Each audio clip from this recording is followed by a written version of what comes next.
inflação está baixa, mas população sente o peso dos preços. Entenda a diferença entre números e percepção. Tipo, entenda como isso é bom para você. Tá pesando no bolso, né, os alimentos, mas não é tão ruim. Claro que se depende.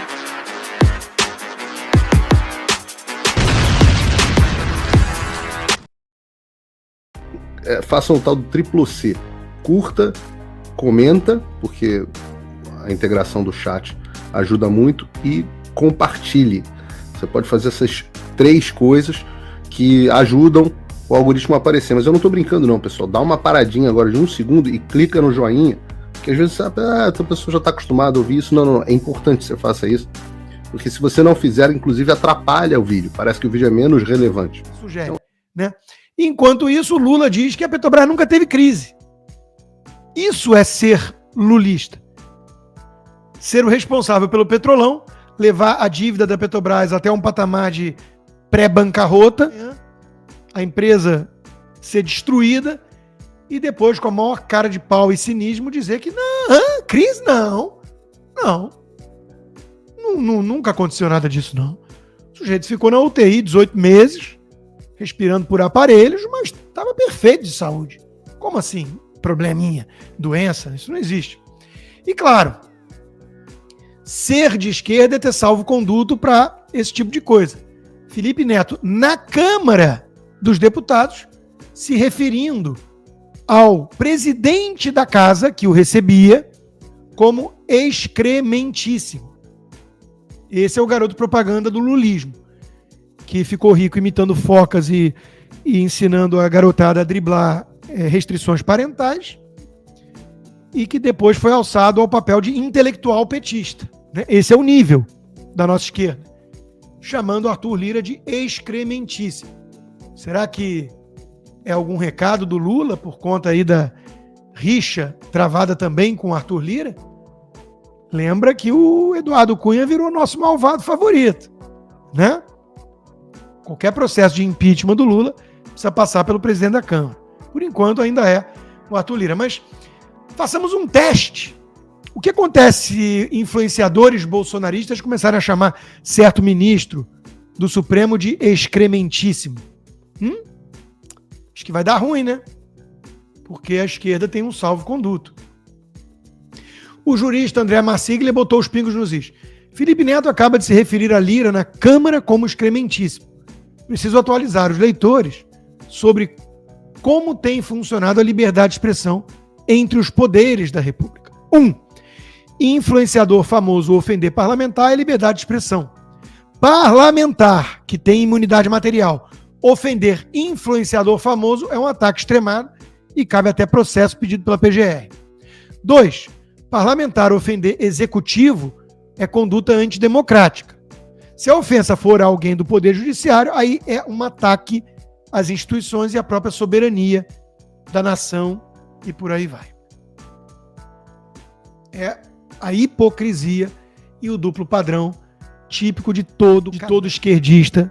Por falar em ditadura, Lula parece que vai receber os seus pets de estimação para um café da manhã, talvez para alinhar a pauta, não sei. Eu achei que isso acontecesse todo dia, né? Chama-se reunião de pauta. Reunião de pauta. Lula recebendo os jornalistas brasileiros. Imagina se ele vai receber o Augusto Nunes, o mestre Guzo. Acho que não, né? Agora, receber a turma da Globo, da Folha, do Estadão, aí qual o problema? Apesar do que o Kim Paim está mais otimista. Estou me forçando a não criar esperanças, escreveu. Mas a Globo está espancando o Lula sem parar. Não me iludam, não me façam acreditar que a Globo está desembarcando. Até porque a Globo, a gente sabe, vai ser a última a abandonar o barco furado. Como bom ratinho que é, a Rede Globo vai até o limite. Estamos falando de um governo que está tendo problemas fiscais evidentes. Dentro desse contexto de orçamento absolutamente sob pressão, aparecem pautas como o reajuste da elite do funcionalismo. O governo é uma máquina de desigualdade, disse o Daniel na Globo News. Por falar nisso, empresários levantam preocupação com o ajuste fiscal no governo Lula. São retardatários, né? troféu Rubinho para eles, né? Agora que esses executivos estão descobrindo que essa turma lulista não liga muito para equilíbrio fiscal e jamais vai tentar chegar ao equilíbrio por corte de despesas, né? Olha o FMI. Brasil é o terceiro país mais endividado do mundo. Parabéns aos envolvidos. Armínio Fraga, é um voto de convicção. Estou com medo. Então e o jogo sujo feito nas redes sociais e na imprensa?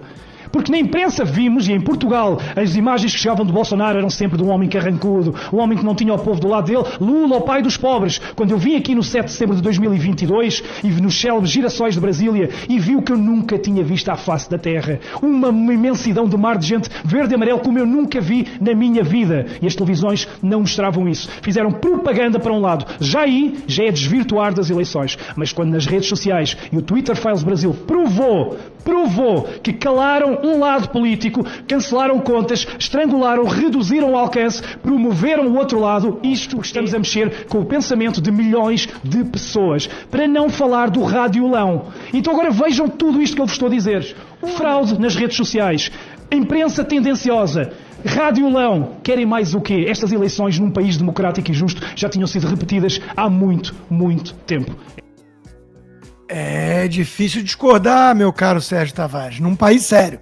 Mas estamos falando do Brasil. Daqui para frente, menos ainda, porque a coisa vai degringolar. Inflação está baixa, mas população sente o peso dos preços. Entenda a diferença entre números e percepção. Tipo, anorexia. A pessoa tá magra, mas se sente gorda. Entenda como isso é bom para você. Tá pesando no bolso, né, os alimentos, mas não é tão ruim. Claro que se dependesse de uma disputa justa, essa turma que está destruindo uma vez mais o Brasil não teria a menor chance. Pois bem, não foi só o Dirceu, o Esteves, a André Sade, que começaram a falar da direita. O Luiz Roberto Barroso entrou nessa, só que espalhando teoria da conspiração. Ele mencionou uma tal articulação global da extrema-direita. E eu dediquei minha coluna na Gazeta do Povo hoje, para quem gosta do estilo, do começo ao fim, com puro sarcasmo. Ironia fina, da melhor qualidade. Até porque eu vou fazer umas revelações no final, para quem não leu ainda, que eu descobri a existência não só dessa milícia da extrema-direita global, como novos adeptos muito importantes. Os bolsonaristas estão atraindo gente de peso para essa conspiração global. Barroso deixa claro que é um opositor da direita, a quem trata como promotora do ódio, da desinformação, da destruição de reputação e por aí vai. Bom, falar o quê do sujeito que num convescote da UNE, que é uma turma comunista, gritou: nós derrotamos o bolsonarismo. É um sujeito que tem um poder transcendente, assim, tipo João de Deus. Tem a inocência de um Cesare Battisti. Esse é o presidente do STF brasileiro, mas ninguém ouse chamar de excrementíssimo, porque isso não é adequado. Tá aí, né? O ministro busca novamente justificar as arbitrariedades contra a direita com a desculpa esfarrapada de risco à democracia, que agora inclui o Glenn Greenwald, o Elon Musk, o Michael Schellenberger e qualquer um que ouse sair em defesa da liberdade de expressão. É um fascista. Só os iluminados progressistas que aplaudem Lula e demonizam Bolsonaro é que são os verdadeiros democratas. Meu amigo Hélio Beltrão também meteu o pau, né? Desceu a lenha. Barroso adota uma teoria da conspiração. Olha quem tem que fazer parte dela. O Elon Musk, o Schellenberger, o Greenwald, todos os liberais que há 250 anos defendem a liberdade de expressão, como John Milton, John Stuart Mill e tantos outros. Qualquer um que é defensor do império das leis, do rule of law. A turma do Comitê Jurídico do Congresso Americano, vocês não sabiam? São todos fascistas golpistas? Pergunta para Mônica Bergamo e para o Greg. Barroso diz também que a STF enfrentou adversários da democracia, durante o governo Bolsonaro. Sempre esse papinho, discurso de ódio, discurso... Não pensem que ele está falando do Janones, do imitador de foca, da página Choquei, que levou até o suicídio de uma menina. Não, isso não é discurso de ódio. Eles nunca foram atrás de ninguém com esse perfil. É como o mestre Guzzo resumiu. Censura no Brasil de hoje é pior, sim, do que a censura do regime militar, pois afeta todo mundo e é censura prévia e tira a pessoa inteira. O Pasquim, por exemplo, tinha certos conteúdos confiscados, mas não estava o Pasquim em si proibido de publicar alguma coisa. Ou o Estadão, que era crítico do regime. Hoje, eu estou proibido de falar com brasileiros, porque se eu entro numa sala do Space da X e começo a falar, alguém no Brasil não escuta se estiver na mesma sala. Só se estiver com VPN. Guzzo novamente. Presidentes da Câmara e do Senado brasileiro são aliados dos censores. Principalmente o Rodrigo Pacheco, que mereceu palavras muito carinhosas na manifestação de domingo, né? Já que a Câmara e o Senado, acima de tudo, o Senado é aliado desses censores, os brasileiros conseguiram, então, um atalho por meio do Congresso americano. Foi lá que veio alguma transparência em relação às medidas, sem nenhuma transparência, opacas, como disse um editorial, do Alexandre de Moraes, né? Anos de chumbo, Mota também fazendo analogia ao regime militar. As redes são uma pedra no sapato dos poderosos em todo o mundo, mas especialmente no Brasil, onde o abuso de poder é a regra.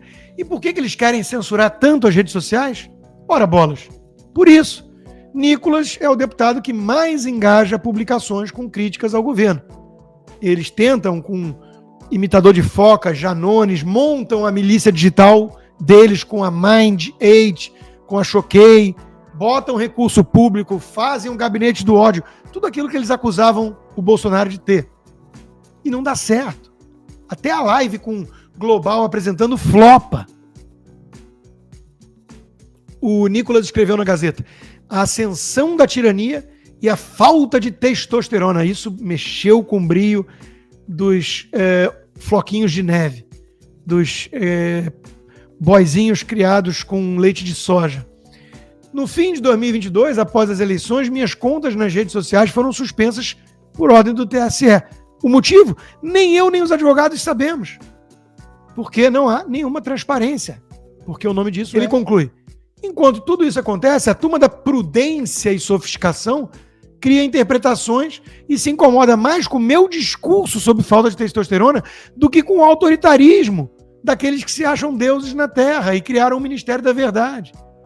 Basta ver a turminha do MBL, o João Amoedo, todos eles, os tucanos, todos eles aplaudindo o Alexandre de Moraes e demonizando ainda o próprio Nicolas, que é um guerreiro da liberdade. Você pode detestar um monte de coisa que ele pensa, por exemplo, mas você tem que reconhecer que ele tem coragem de defender as ideias da liberdade.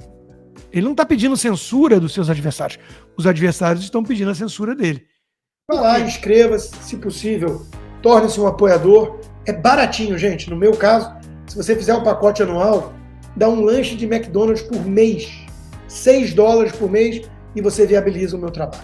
Então peço que se torne um apoiador do Loucos. Inscreva-se, a inscrição é gratuita.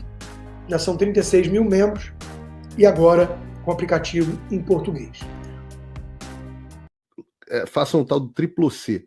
Curta, comenta, porque a integração do chat ajuda muito, e compartilhe. Você pode fazer essas 3 coisas que ajudam o algoritmo a aparecer. Mas eu não estou brincando não, pessoal. Dá uma paradinha agora de 1 segundo e clica no joinha, porque às vezes sabe, essa pessoa já está acostumada a ouvir isso. Não, é importante que você faça isso, porque se você não fizer, inclusive atrapalha o vídeo. Parece que o vídeo é menos relevante.